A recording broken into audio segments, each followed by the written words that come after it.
up guys, Alex is here, GuitarForce.com. So today we're going to take a look at the intro part of Diary of a Madman by Ozzy Osbourne, Randy Rhoads on the guitar. And this is just going to be a part of the lesson. The full lesson is going to be available at GuitarForce.com for purchase. The link is going to be in the description box down below. I break down all of the parts, the acoustic, the electric, the solo, the middle parts, all of that good stuff. So if you're interested, check that out. I'm going to also post a link to the cover playthrough of the whole song to my other channel. Hopefully YouTube will allow that, and if they do, you will see the link in the description box down below. Alright, so as you can see, for the acoustic part I was using this Taylor 114 CE, but keep in mind that on the original track, on the studio version, you can hear that the acoustic guitar is doubled up by the electric guitar, which is on the clean channel, so just keep that in mind. And the tuning for this song is half step down on all the strings, so E flat technically. So I'm going to play my low E so you can tune up and play along with this lesson.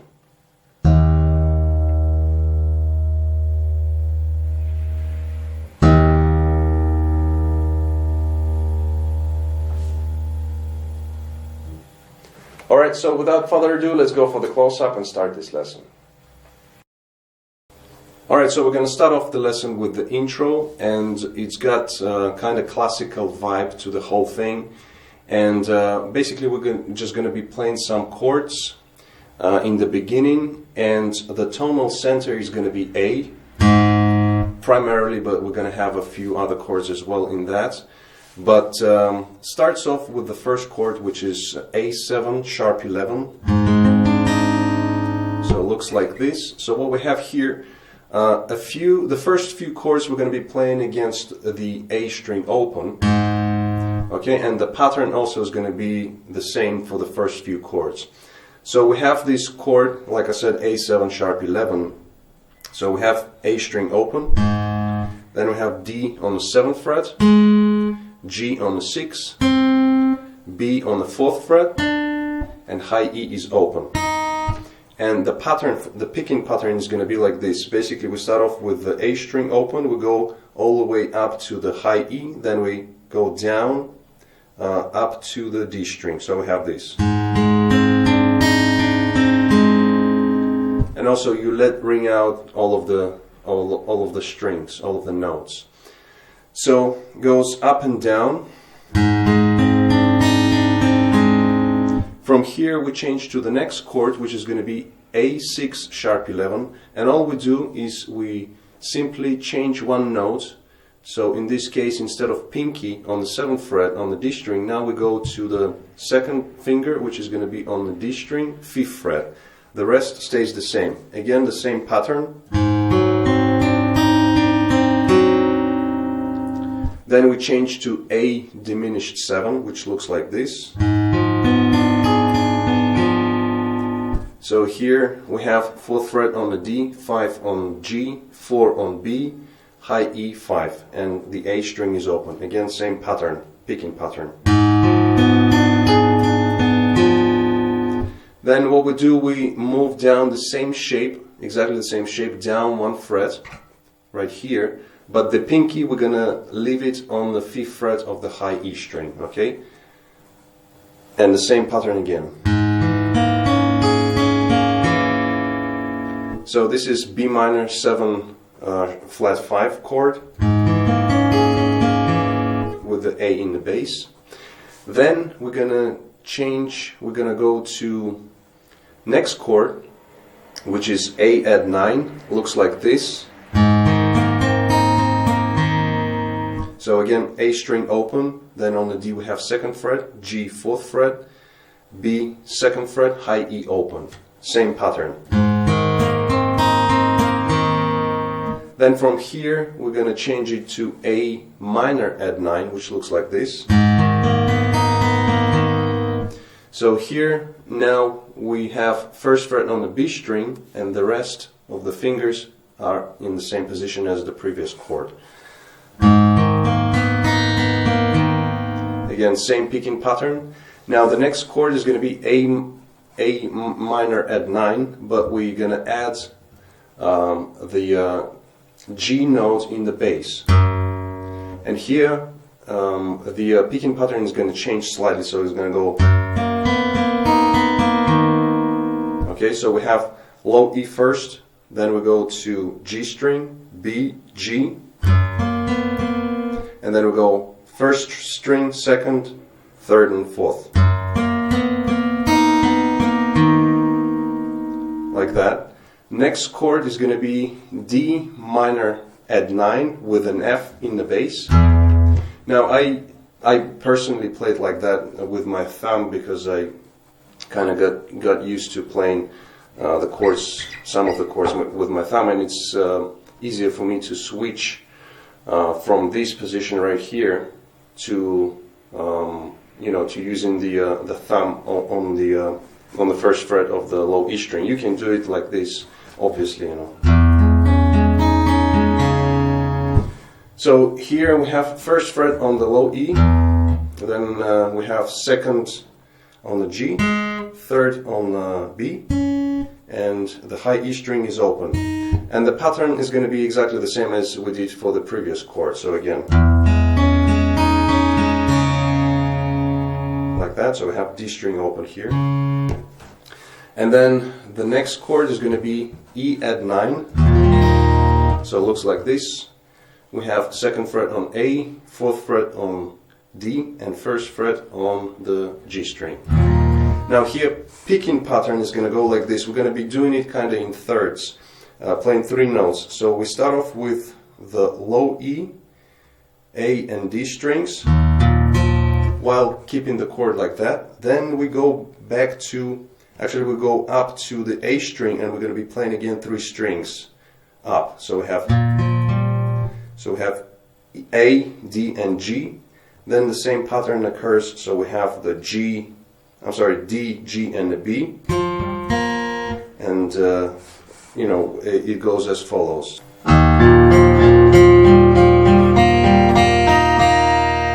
So as you reach the high E string open, then pick the B string as well.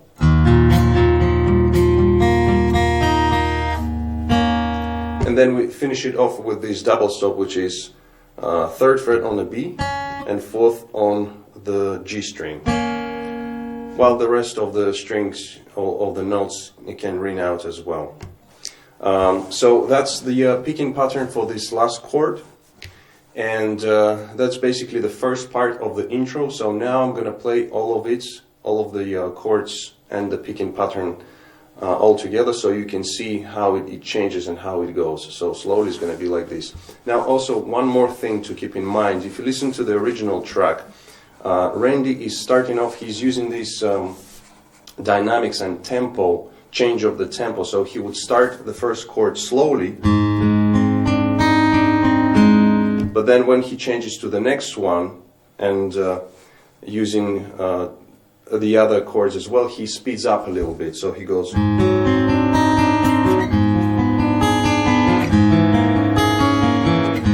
When he gets to the A add 9,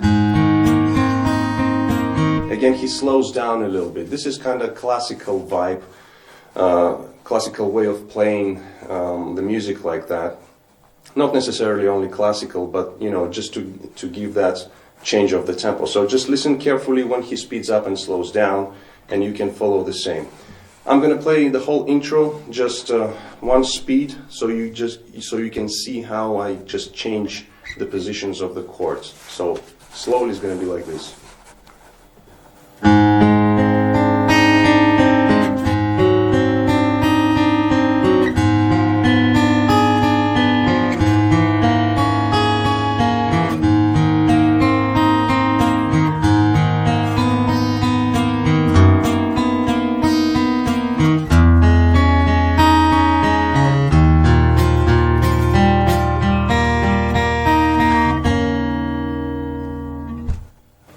Alright, so that was the first part of the intro. Now we have second part, which is based on this kind of theme riff of the song, and it's played on the acoustic guitar in the beginning, and then it's played on the electric guitar. So we're gonna break it up into parts as well. So first of all I'm gonna play it through, and then we're gonna break it up. So it goes like this.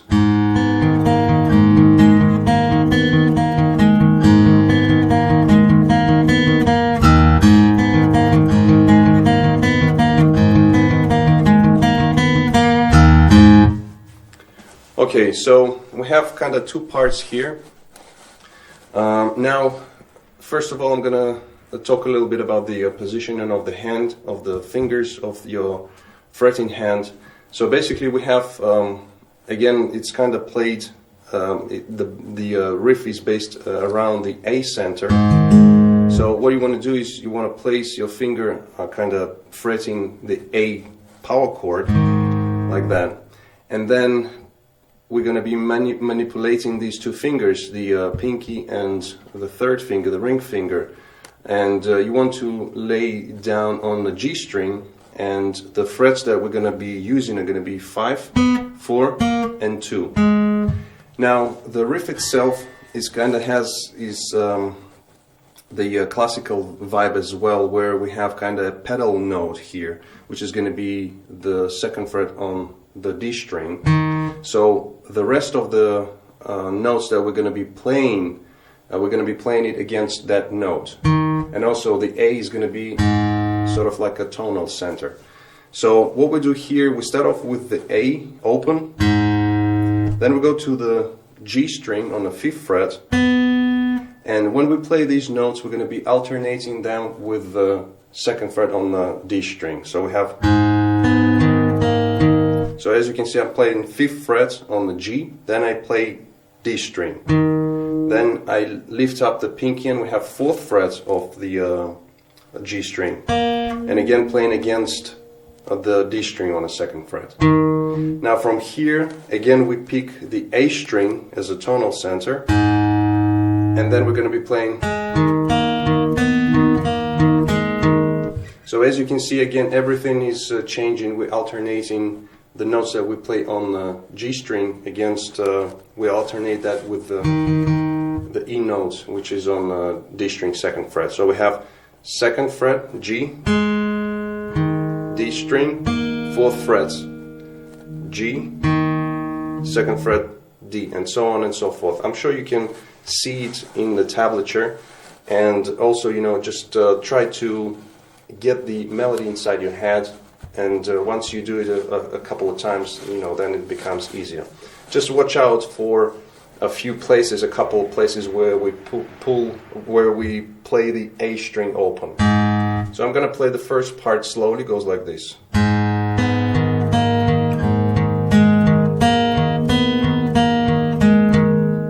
Okay, so that's the first part. Then you can see in the tablature that there is a time signature change, but practically it's the same kind of approach. So we have, sorry.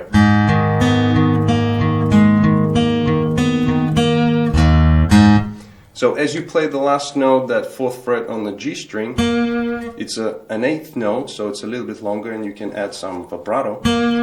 And then we have, which is open low E string, and then going to open A string. And basically we return to the beginning of the riff. Alright, so that's pretty much it, the technical side of things behind this riff, and how you play, you know, alternating between the strings. So what I'm going to do now, I'm just going to play it slow. And again, Randy's using here this trick where he speeds up, he slows down first and then speeds up. You know, just listen to that carefully as well on the original recording. So I'm going to play the riff again slowly so you can see and hear how it goes. So it goes like this.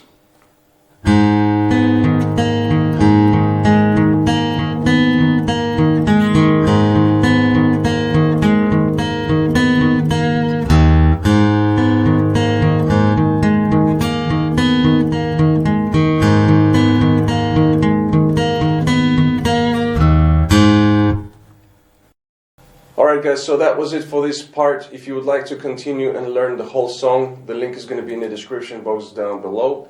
If you like this lesson, please give it a thumbs up. Also comment, share, subscribe if you're new to my channel. Don't forget to visit GuitarForce.com for more guitar related stuff. In the meantime, I'll see you again. Take it easy, and as always, let the force be with you.